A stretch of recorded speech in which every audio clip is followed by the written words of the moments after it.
Soyez salués dans le nom de notre Seigneur Jésus-Christ. Notre texte de méditation est tiré de la première lettre de Saint Jean au chapitre 1er, les versets 5 à 10, puis le chapitre 2, les versets 1 à 2. Soyez attentifs, car le passage que nous allons méditer est au cœur de la foi chrétienne, parce qu'il traite de l'équilibre délicat entre la sainteté de Dieu, notre réalité humaine et la puissance du pardon.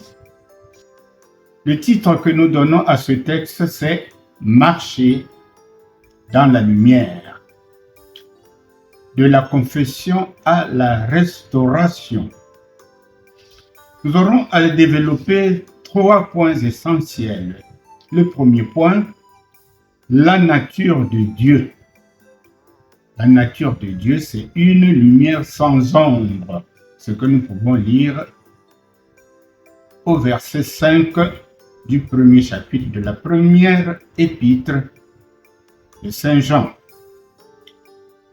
Alors, le point de départ de l'apôtre Jean n'est pas l'homme, mais Dieu.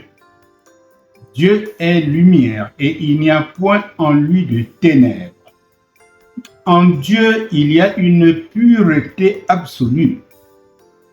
La lumière symbolise la vérité, la sainteté et la transparence. Quelle implication pour nous avec cette notion de pureté absolue? On ne peut pas prétendre être en communion avec Dieu tout en cultivant des zones d'ombre volontaires dans nos vies.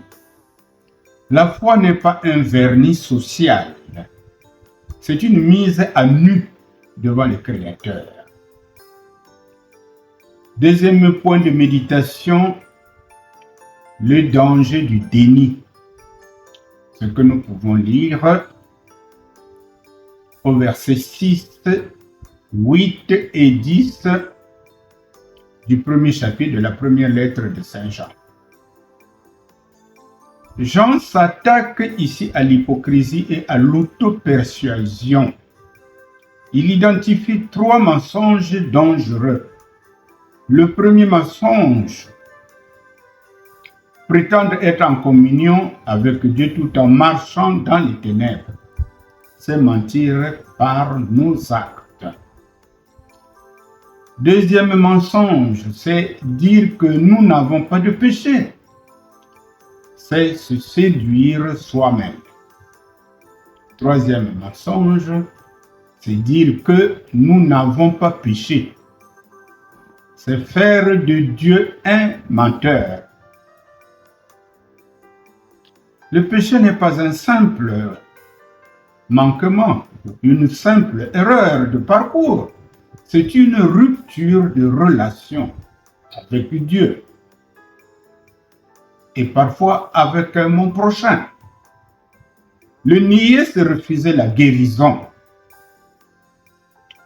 Il faut donc toujours reconnaître son péché, le confesser pour retrouver la paix intérieure. Troisième point de méditation, la promesse, la fidélité de Dieu. Ce que nous pouvons lire dans le premier chapitre de la première lettre de Saint Jean, les versets 7 et 9. C'est ici que l'espoir jaillit. Si nous marchons dans la lumière, c'est-à-dire si nous vivons dans la vérité et la transparence, 2 choses se produisent. La première, c'est la communion fraternelle. La lumière nous rapproche les uns des autres. Deuxième chose, la purification. Le sang de Jésus nous purifie de tout péché. Le verset 9 est la charte du pardon. Car Dieu est fidèle et juste. Il ne nous pardonne pas par caprice, mais parce qu'il honore sa promesse et l'œuvre de son Fils. Finalement, il y a un dernier point de méditation, le quatrième donc. Dans le chapitre 2, la première lettre de Saint Jean, les versets 1 à 2. Nous intitulons ces deux versets, eh bien, notre avocat auprès du Père.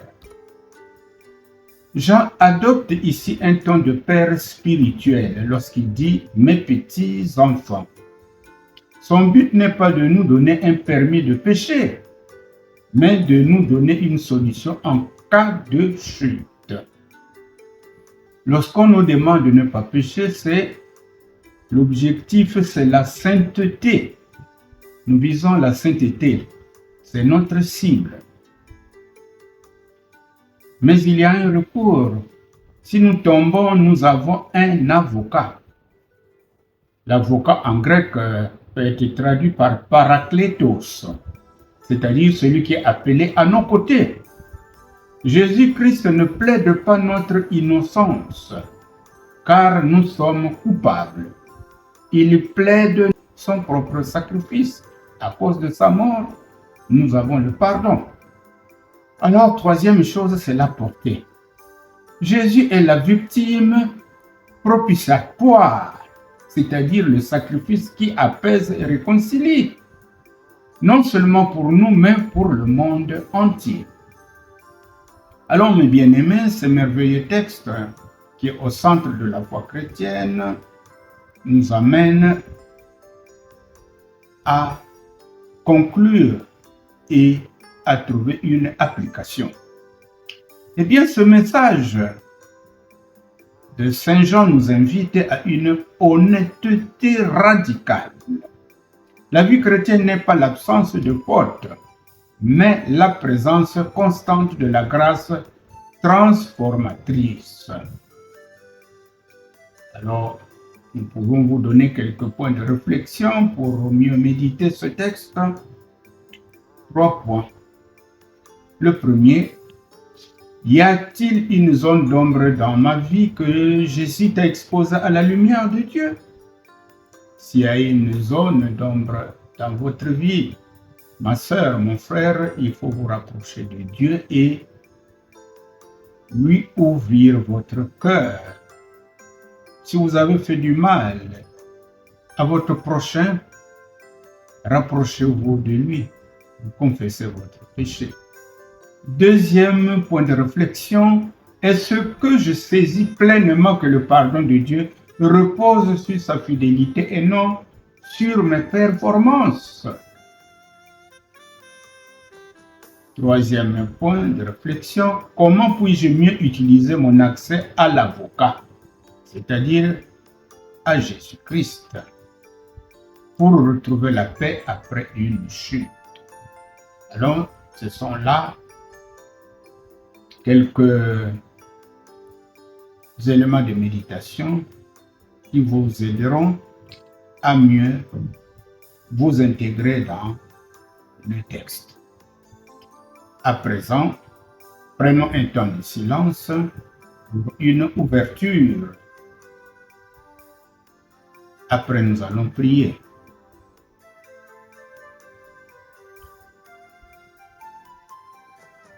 Prions. Seigneur Dieu, je reconnais ta présence ici avec moi.